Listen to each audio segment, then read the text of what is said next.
జై శ్రీరామ్.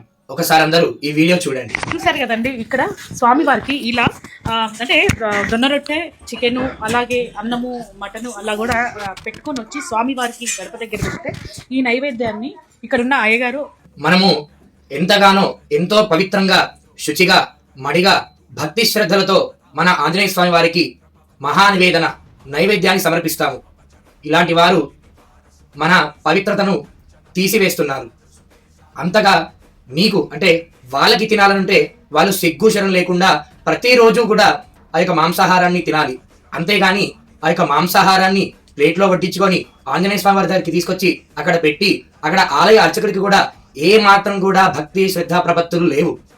వారు తెస్తే కనీసం మాంసాహారాన్ని ఇక్కడ పెట్టడం నిషేధం, ఆంజనేయ స్వామి వారికి పెట్టడం ఇంకా నిషేధం అని చెప్పేంత ధైర్యం కూడా ఆ యొక్క అర్చకుడికి లేదు. వారు పెట్టడం కాకుండా ఊరంతా కూడా ప్రచారం చేస్తున్నారు.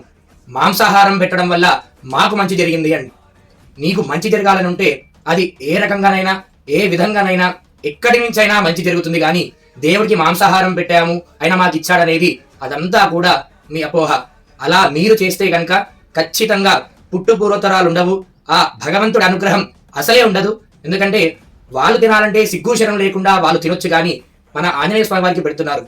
ఈ రీల్ని మన ఆంజనేయ స్వామి భక్తులు, బజరంగల్ వాళ్ళందరూ కూడా ఆ ఆంజనేయ స్వామి వారికి మాంసాహారాన్ని వారు నైవేద్యంగా పెట్టడం మానేసే వరకు ఈ రీల్ని వారికి షేర్ చేయాలని కోరుతున్నాం.